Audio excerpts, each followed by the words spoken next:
اور اس سے ہمیں پورے قرآن کے بارے میں ایک اصول سمجھ میں آ گیا. جب انسان قرآن پہ غور کرتا ہے نا تو شروع سے کسی بھی صورت کو آپ لے لیں, آپ پڑھنا شروع کریں گے, اس میں اللہ تعالیٰ کوئی بات کر رہے ہیں, اس میں اللہ تعالیٰ جب بات کر رہے ہیں تو آپ کے دماغ میں ہونا چاہیے اہدنا الصراط المستقیم. اللہ تعالیٰ نے کوئی بات کی ہے, اس میں ہدایت میں مانگ لوں, اس سے میں ہدایت کیا لوں, اس کو میں دعا کیسے بنا دوں, اس کا ریاکشن کیا ہونا چاہیے. یعنی آپ ہمیشہ قرآن کے ساتھ ایک انٹریکشن کر رہے ہیں. اور یہ جو قاعدہ ہے, یہ اصول ہے, یہ فاتحہ کے اندر ہی اللہ تعالیٰ نے ڈال دیا. اس سے ہماری ایک اورینٹیشن ہوگی. میں اپنے اسٹوڈنٹس کو بتایا کرتا ہوں کہ کسی بھی کورس میں جب وہ پڑھائی کرنے جاتے ہیں تو شروع میں نا ایک اورینٹیشن ہوتی ہے. پروفیسر آپ کو بتاتا ہے کہ اس کتاب میں یا اس کورس میں یہ ہوا کرے گا, یہ بات ہوگی. فاتحہ میں مزے کی بات یہ ہے, فاتحہ میں 2 چیزوں کا تعارف ہے. ایک تو ہمیں اللہ تعالیٰ سے متعارف کرایا گیا ہے, دوسرا پورے قرآن سے متعارف کرایا گیا ہے. 2 تعارف ہیں قرآن کے اندر, فاتحہ کے اندر. فاتحہ کا تعارف کیا ہوا, اور قرآن کا تعارف کیا ہوا, کہ قرآن میں جہاں بھی جو بھی بات ہو رہی ہوگی اس میں اللہ تعالیٰ ہمیں کسی نہ کسی طرح سے ہم سے یہ توقع رکھ رہا ہے کہ ہم یہ پڑھ کے ہمارے دماغ میں, ہمارے منہ میں کیا الفاظ آنے چاہیے, ایاک نعبد و ایاک نستعین اہدنا. ہم آپ کی عبادت کرتے ہیں, ہم آپ کی مدد مانگتے ہیں, اب ہمیں ہدایت دیجیے. اور یہ ہدایت دینا کیا ہے, یہ سب سے بڑی مدد ہے, اس کو بھی سمجھ لیں. اصل میں جب ہم کہتے ہیں نا کہ ہم اللہ تعالیٰ سے مدد مانگتے ہیں تو ہو سکتا ہے کسی کو روزی کی مصیبت ہے, کسی کو معاشی مصیبت ہے, کسی کو صحت کی مصیبت ہے, کسی کو فیملی کی مصیبت ہے, کسی کو نفسیاتی مصیبت ہے. مختلف لوگوں کے مختلف امتحانات ہوتے ہیں, مختلف مشکلیں ہوتی ہیں, اور ہر معاملے میں ہم کہتے ہیں یا رب ہم تیری مدد مانگتے ہیں, ایاک نستعین. یہاں پر اللہ تعالیٰ نے کیا کیا, العام الی الخاص, یعنی کھلا میدان ہے, ہر طرح کی مدد میں اللہ تعالیٰ اپنے رب سے مانگتا ہوں ایاک نستعین کے اندر. لیکن ان تمام چیزوں میں جن میں مجھے مدد چاہیے, ان میں سے اللہ نے ایک چیز کا اختیار کیا. یہاں اس نے یہ نہیں کہا ہمیں رزق دے, یا ہماری حفاظت کر, یا ہماری مشکلیں آسان کر, یا ہمیں شفا دے.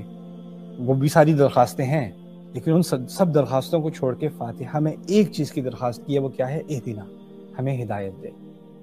اور یہ کیوں, اس کی اہمیت کیا ہے؟ اس کی اہمیت یہ ہے کہ جو آپ باقی ساری چیزیں مانگ رہے ہو نا اللہ تعالیٰ سے, وہ سب اس کے تحت ہیں.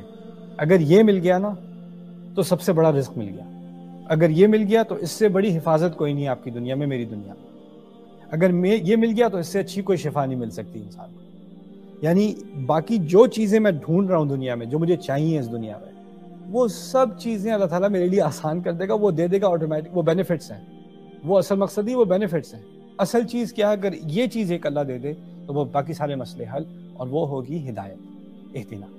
آخری بات جو میں آپ سے آج کرنا چاہ رہا ہوں وہ ہے ہدایت اور علم کا فرق.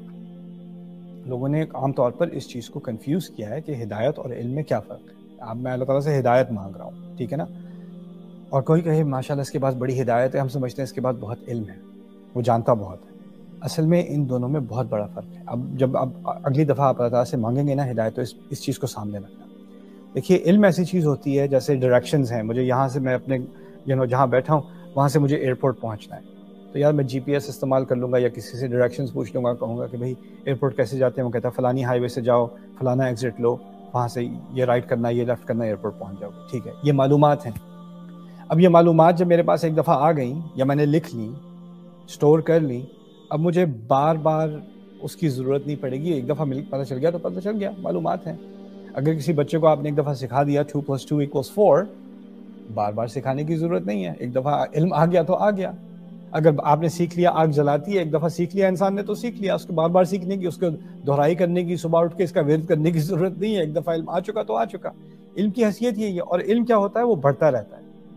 علم پہلے بنیادی ہوتا ہے, پہلی جماعت کا علم, پھر دوسری جماعت, 3rd گریڈ, 4th گریڈ, پھر کالج یونیورسٹی کا علم اس سے زیادہ, پھر ماسٹرز ڈگری کا اس سے زیادہ, پھر پی ایچ ڈی کا اس سے زیادہ. علم میں ترقی ہوتی جاتی ہے, اور انسان کے تجربے کی وجہ سے, اس کی عمر کی وجہ سے انسان میں علم کا اضافہ ہوتا چلا جاتا ہے. یعنی وہ جو علم آپ کا 10 سال پہلے تھا وہ اب نہیں ہے, آپ زیادہ جانتے ہیں.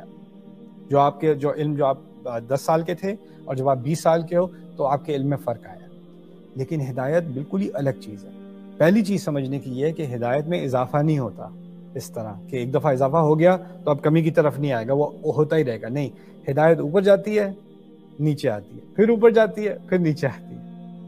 اور انسان علم کا کسی حد تک مالک ہو سکتا ہے. انہ لذو علم علمناہ, قرآن نے بھی کہہ دیا وہ علم والے تھے جو علم ہم نے انہیں سکھایا. یعقوب کے بارے میں اللہ تعالیٰ نے کہا علیہ السلام.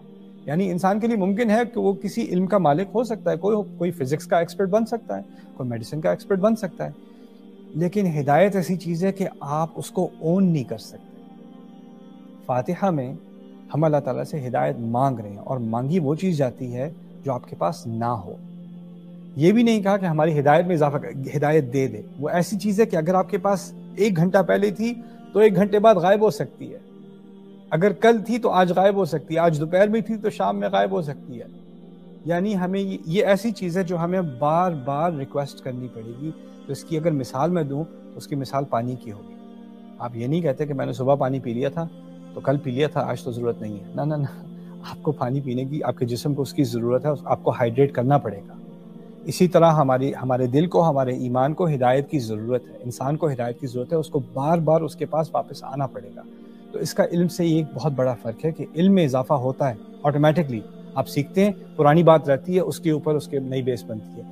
لیکن ہدایت ایسی چیز ہے کہ کبھی کبھی انسان کو واپس بنیادی بات پر آنا پڑتا ہے، اور اس میں ایک فلکچویشن ہوتی ہے، اونچ نیچ ہوتی ہے۔ دوسری بات کہ یہ ایسی چیز ہے کہ آپ اپنے بارے میں یہ نہیں کہہ سکتے کہ اللہ کا بڑا شکر ہے کہ اللہ تعالیٰ نے مجھے پچھلے سال ہدایت دے دی، یا 10 سال پہلے اس نے مجھے ہدایت دے دی، مجھے بڑا افسوس ہے ان لوگوں کو جن کے پاس ہدایت نہیں ہے، اللہ ان کو بھی ہدایت دے۔ دیکھیں، آپ نے یہ اسوم کیا ہے، اپنے بارے میں گمان کیا ہے کہ وہ ایک ایسی چیز ہے جو اللہ تعالیٰ نے آپ کو دے دی اور آپ کے پاس ہے، اب آپ سے کہیں نہیں جاتی وہ۔ اصل میں ہمارے نبی کی سنت ہے صلی اللہ علیہ وسلم، ہم 5 وقت کی نماز پڑھتے ہیں، فرض نماز میں کم از کم 17 دفعہ آپ اللہ تعالیٰ سے مانگ رہے ہیں کہ مجھے ہدایت دے، اہدنا الصراط المستقیم، اہدنا الصراط المستقیم، اہدنا الصراط المستقیم، بار بار مانگ رہے ہیں ایک ہی چیز، بار بار مانگنے کا مقصد کیا ہے؟ اب ہمارے نبی خود علیہ الصلوۃ والسلام وہ خود ہدایت مانگ رہے ہیں بار بار، یہ اس بات کو سکھانے کا مقصد یہ ہے کہ اس کتاب میں جو ہدایت ہے نا، وہ معلومات نہیں ہے۔ اگر آپ کو سورۃ البقرہ کا ترجمہ آپ پڑھ چکے، علم تو اس کا آ گیا، ہدایت اس کی نہیں آئی۔ سورۃ الناس آپ نے پڑھی ہوئی، یاد کی ہوئی ہے، اس کا علم تو آپ آسانی سے، آپ عربی سیکھ لیں یا عربی نہ بھی سیکھیں، ترجمہ یاد کر دیں، آپ کو پتہ چل جائے گا سورۃ میں کیا بات ہو رہی ہے۔